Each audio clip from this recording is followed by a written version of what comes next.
Hello and welcome to the Ben Talbot Football Show. Today we are looking backwards at England versus Croatia in our opening game, as well as looking forwards to England versus Ghana, who are playing tonight. From the Croatia game, we're going to look at a couple of specifics to pull apart from that game, both good and bad, in the attacking and defending phases of play from the England perspective. So there'll be a few specifics to look at, things England did well and things did not so well. And we'll also preview England versus Ghana, look at what we can expect from England's lineup, from the way Ghana will set up to play, how they might hurt England, and more importantly, from our perspective, how England can overcome and beat a good Ghanaian side. So we'll look at that match and what to expect. But we'll start with Croatia. It was a very good performance from the England perspective, winning 4-2 in our opening game. It's the first time we've beaten a top 15 ranked side in the World Cup since 2002. Admittedly, we haven't gone deep enough in tournaments since then, really, to face many top 15 sides. But we have faced a few. I think we faced 9 in total. So we were on a 9 winless streak, including 6 straight losses to top ranked sides in the World Cup, which is not a good record to have. So really pleased from our perspective that we've been able to overcome a good side. They weren't great on the day. Croatia, we looked in the preview at some of the ways they could hurt England, and we looked at Musa and Baturina in the preview episode, and sure enough, both of those players were the ones to score against England in the 4-2 victory. However, overall, it was a commanding performance and lots of positives to take away from that. So we'll start with just looking at a few of the tactics. I've got a number of slides taken from the game, still images where we can see sort of the good and the bad. So just to start with, this is how England lined up, more or less as we expected. That 4-2-3-1 formation, obviously out of possession, you're expecting O'Reilly and James to be pinned back in a 4-2-3-1. More often than not, they were channeling forward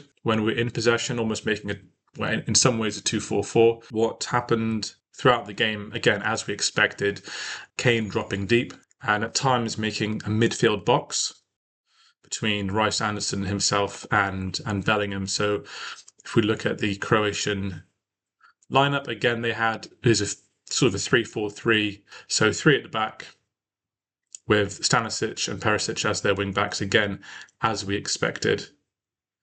So making a back 5 out of possession, so when England had the ball. If we put England back on the screen, you can see that midfield box that was created when Kane would drop deep. And as we spoke about, Bellingham, if we take away that box, Bellingham taking advantage and running into space after Kane dropped deep to vacate. So in terms of specifics, the things really to look out for going forward, and the things that England did really well, was attack in the wide spaces. They using the width. So what happened with Madueke, he was the main one. Gordon did it too, but is attacking behind. So Gordon on the left, Madueke on the right. Madueke happened much more frequently, and I think as a team, England was biasing the right-hand side, so we had lots of balls coming from Anderson down the channel, from Kane, from Rice, even from Bellingham over and across into that right-hand channel for Madueke. And what caused Croatia lots of problems was Perisic dropping in that back 5 with Stanisic on the right-hand side, keeping effectively check of Madueke, and Madueke was able to exploit this space back in here. He was able to get in behind Perisic a number of times and exploit the space behind. And we'll look at a few stills from that because it's really worth seeing how it played out, because it was the same attack, the same strength, same advantage that England were trying to play, with Rice, Anderson, Kane as well dropping deep, feeding Madueke. So I'll show you what I mean now. Get a few slides up there. So this is from as you can see, the 7th minute. This is the kind of the lead up to England's opening goal. Again, as we spoke about, we have the back 5 for for Croatia with Stanisic on that right wing-back position, Perisic left wing-back position. Didn't have a good game defensively, in my opinion, Perisic. He was beaten sort of behind him a number of times, but you can see in this occasion, he's looking at the ball and Madueke is looking to exploit that space in behind. The ball is up in contests between sort of like two forwards. There's Gordon and Kane there contesting the ball with the centre halves for Croatia. So if we go, this is 3 seconds later. They've gained possession effectively. You can see that is Perisic right there being beaten by Madueke. Madueke's come around him and is looking to run into that space there. It looks like Anderson is on the ball. Yeah, it looks like Anderson's on the ball there. You've got Gordon, you've got Kane looking to run. Bellingham is in the mix as well. So again, speed. And one thing that really impressed me about England was the speed of moving the ball forward. So there was a lot of vertical passing to break the Croatian lines. The ball progression, so the midfielders bringing the ball with their feet and breaking through the lines before then passing it forward.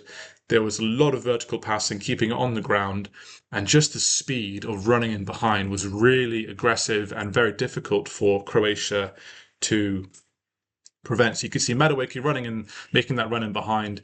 The ball gets fed to him. It was a little bit wider than he probably would have liked, but he still got to it with plenty of space.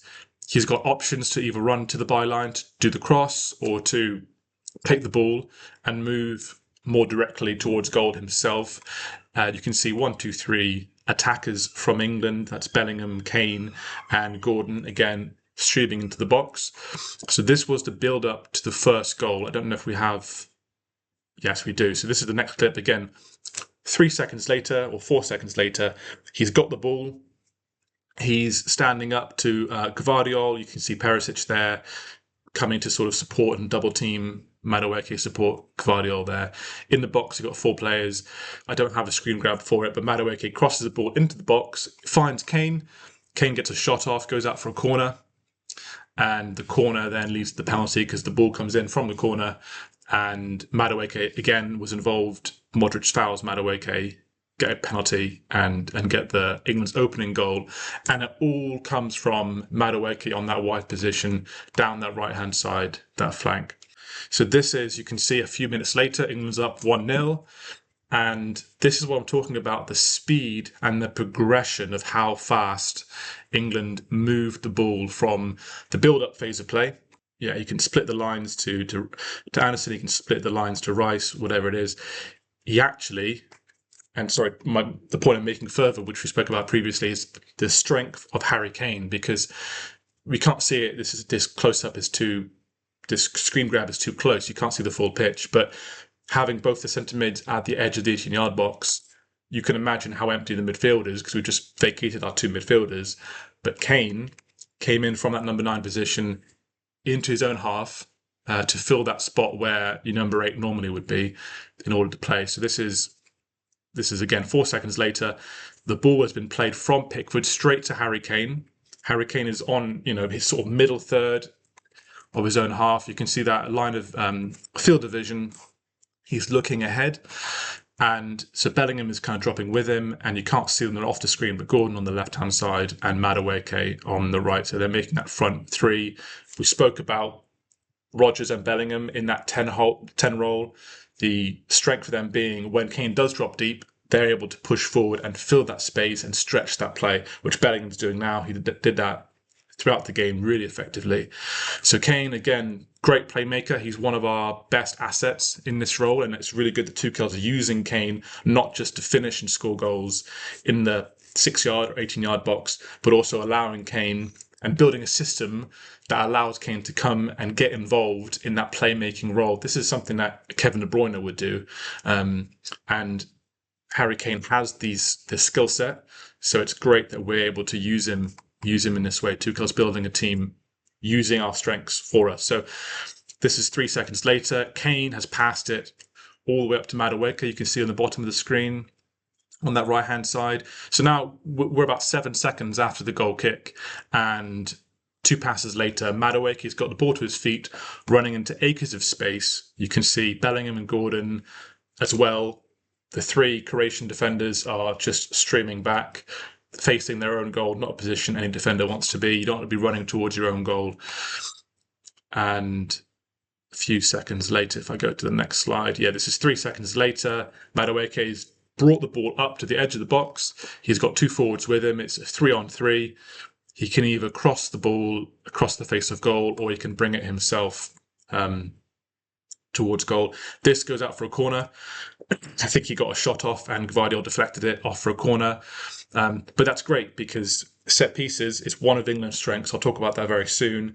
That's one of our best attacking strengths is our set pieces. So they have players like Madueke, like Gordon, our wide attackers, using their speed, using their directness to create set pieces, create corners, get fouls for free kicks. We want corners. England, throughout that game, got 9 shots from corners, including both of Kane's goals were created from corners. Both the header as well as the penalty came from effectively created by a corner. So 2 goals for Kane, and then Nico O'Reilly had 2 big chances, heading chances from corners. So the fact that we're able to get in positions, again, this is 10 seconds after a goal kick, and we're in a position where we're creating goal scoring opportunities. Game is drawing 1-1 in the 40th minute, as you can see, towards the end of the second half. This is the build-up for England's second goal. So you can see again that 2-4-4 with Stones and Konza in build-up play. It's probably come from a goal kick. And look at, again, the time it takes. So there's that space there, this sort of trapezoid. Croatia, they're being a little bit caught unawares for England to exploit. Konza on the ball. He can either look for Reece James on the wing, who can play it down the line to Madueke. Anderson goes to play. So that happens. So Anderson goes again a few seconds later, gets the ball. Again, we're in that 2-4-4, and he plays a tremendous ball down the line, again, freeing up, releasing Madueke. So Madueke gets the ball. He's full sprint. Again, it's not too dissimilar from a number of opportunities he's had throughout the first half, including the first goal. He's got the ball. He can go towards goal. He's got runners. That's Kane, Gordon, Bellingham all running in. I don't have a slide for it, but he brings the ball in, gets the shot off. It goes out for a corner, and the corner is the second goal. Declan Rice delivers it into the box, and Harry Kane heads it in the goal. One very quick thing about corners, I will just say, on set pieces, it's one of England's strengths. That's not a surprise. That's been the case for many years. 2 pertinent things about our set pieces, our strengths, you could say, is the delivery and the finishing. So we have players who are great at set piece delivery, getting the ball into the deadly or the dangerous areas. That's Saka and Declan Rice are 2 world-class deliverers, if you like. And then delivery and finishing. So we have world-class finishers, the most notable being Harry Kane, of course. He's one of the best in the world at finishing with his head from balls coming in the box. We also have very good headers, such as Declan Rice, John Stones, Jude Bellingham, Nico O'Reilly. These are big attackers, tall attackers who are very good aerially. They're very skilled at finishing aerial balls coming in. So we have world-class deliverers, we have world-class finishers for set pieces. And Declan Rice, in my view, he's our best deliverer of the ball. And there's 2 reasons for that. It's accuracy and power. So he's very accurate with the ball. But if you watch him and pay attention the next time he's taking a corner, it's the power of his free kick, or well, more so his corner taking. The ball comes in very flat, very low, and very hard. So he's got speed, and he's got that kind of very quick up and down. It doesn't loop in. And because it keeps it so flat, that makes it very hard for defenders to get to it.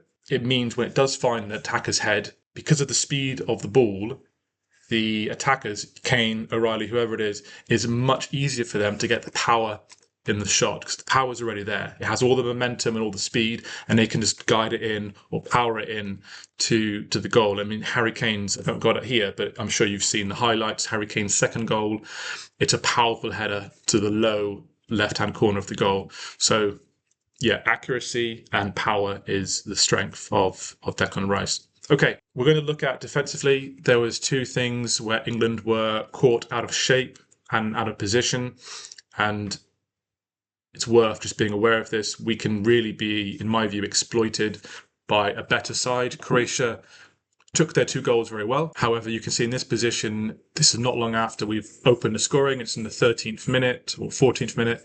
Nico O'Reilly at the top of the screen is, you can see, he's run back.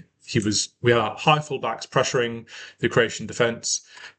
They passed it through the lines to kind of progress the ball and break our press. So now O'Reilly's running back. Well, basically everyone's running back. Because O'Reilly's out of position, you have John Stones on the left-hand side there. Shifted over. Konza's shifted over to cover it in the middle. I think he's covering Musa. And then you have Reece James shifting over as well. So you almost have like a makeshift back three at the moment, all on heavily biasing the left-hand side. And all your midfielders who are trying to cover. Anderson is contesting the ball. Bellingham is there. They're all running, facing their own goal. This is it. Now, a few seconds later, I couldn't get a better grab because the camera angle switched to a close-up, annoyingly, for those few seconds, so you couldn't see how it was kind of building up tactically. But they progressed the ball. You can see 4 England defenders, that's James, Konza, Stones and Rice, are all running to the ball, facing the ball.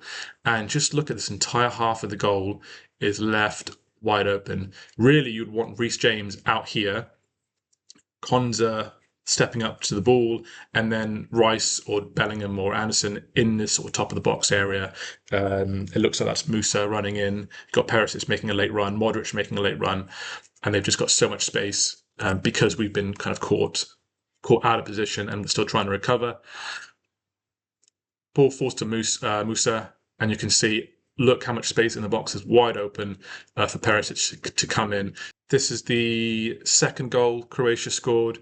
You can see, look at the time, we're seconds away from ending the first half. England's ahead 2-1. And this is something that I think Tuchel will get out of the England team, train and drill this out of them. This is and England are set up in a very typical 5-3-2, which we see a lot of teams do this tournament. Anthony Gordon on the left is joining the back four to make it a 5. He's against, it looks like Baturina on that right wing. And then we have the 3 in the midfield and the 2 forwards. That's fine. That's a decent, normal, typical setup.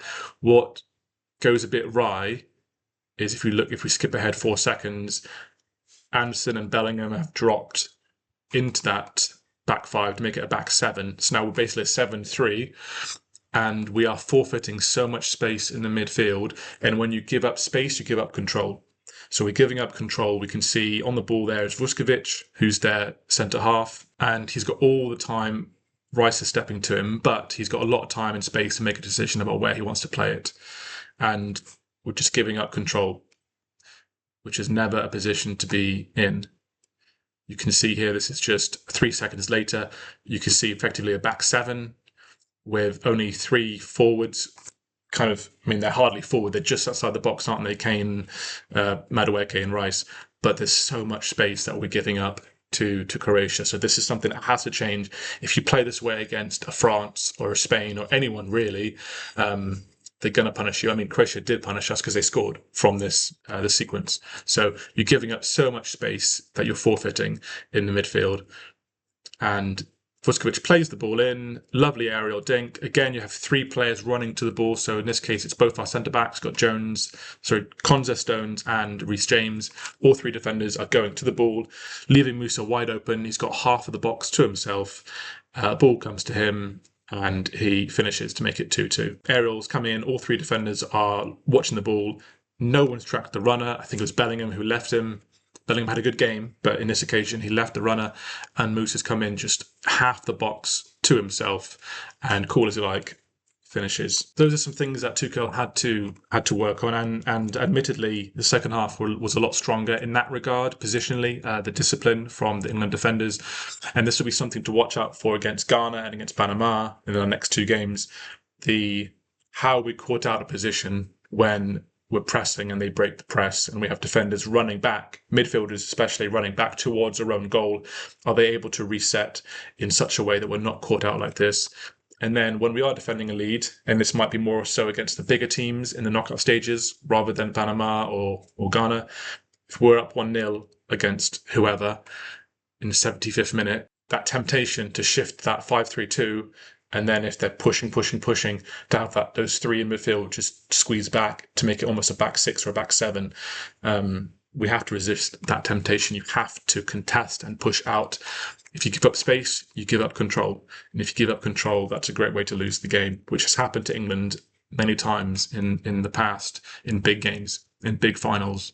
We have given up control and we've lost leads, we've lost games, we've lost big games in that way. So Tuchel and his coaching staff have to fix this. This is a huge problem for England if it persists. A one-off, this will happen.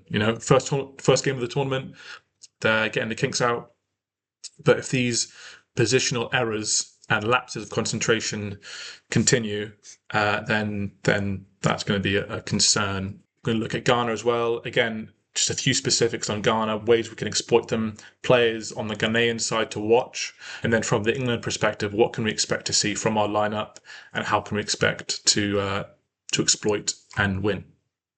Part 2, now we're going to look at the second game, England versus Ghana, coming up tonight. So, of course, Ghana won their opening game 1-0 to Panama, a last minute, I think 95th minute winning goal there. So tremendous for them. So both England and Ghana are currently sitting on 3 points apiece, meaning this game has jeopardy and importance to it, as any World Cup game would have. So these are some of the notes I wrote down while I was watching Ghana. I'll just read out my notes. We can never disrespect an opposition, and every tournament game has its own challenges and pitfalls. But I'm expecting a smaller challenge than Croatia. Ghana play a 4-4-2, although it changes shape throughout the game, playing a back five, as you can expect, a 5-3-2. The midfield didn't really control much of the game, and going forward did not create many chances. Their centre mid, we'll look at this, Urenchi, number 3. I mean, he was box to box. He was so involved in the game. They have better players than him, with Sulemana, then forward, number 22. Obviously, Semenyo from Man City, who is number 11 for them, playing on the left wing. Sulemana plays for Atalanta in Italy. They've got Jordan Ayew for Leicester. He's getting a bit older now. He's 34 years old. So they've got weapons, but that first game, it was Urenchi. It was the centre mid. He was just everywhere, a little bit like Jude Bellingham is for England, just box to box, or Declan Rice. He's not as good as Jude Bellingham. I'm not saying that. I'm saying his involvement with the team. He also scored their goal in the 95th minute. So he was really involved in the defensive side of work. His work rate was really high, and he's very involved in kind of progressing the ball forward and getting involved in the final third. So having said that, they did not create many chances. There was only one shot from Ghana in the entire first half. It was not on target, so they had no shots on target during the first half, and only a few in the second half. The first half was all Panama. Ghana played their way into the second half, had a few chances, and did well to score a late winner. So we'll look into it now. I think that I'm not being entitled or brash. I believe England will win, probably 3-0 is my prediction. We're not going to walk away with this. I don't expect a 6-0 or a 5-0, but we have the weapons to put Ghana to the sword, because Ghana, this is not a great powerhouse side. So, as I say, Ghana line up in a 4-4-2. This is their lineup against Panama, and I think we'll see a similar one against England on Tuesday night. Key players, as I said, Urenchi, the number 3, Sulemana, the forward, and Semenyo on the left wing. So from set pieces, both centre backs, so Ajete and Apoku, were dangerous from set pieces. Apoku had 2 shots on target, for headers on target in the second half. So from set pieces, they'll have some weapons. This is likely how they'll line up. The one difference or distinction, of course, is, and there's some controversy around this, is Thomas Partey. So he, as many fans are aware, he's been accused, I think, by 3 or 4 different women of rape and sexual assault. I think 7 counts of rape and sexual assault have been kind of put against him. He was arrested and released on bail. So the trial has been delayed until June of next summer, June 2027. So there's been no kind of legal outcome. That all remains to be seen in terms of his guilt or his innocence. He, as they always do, he's pleaded guilty. He's denied all claims. He didn't play against Panama because Canada refused entry to his visa. Reporting on The Athletic suggests that his visa application was incorrectly filled out, and in there he said that he had never been accused of any criminal offence in any country, which is wrong. He has accusations, criminal offences. So that's the reason that Canada refused entry to him. He's been granted entry. He's in America. He's been at their training camp for a few weeks, so he's eligible to play. FIFA haven't sort of barred him or what have you. So if he does come into midfield, it might be in place of Owusu, centre mid.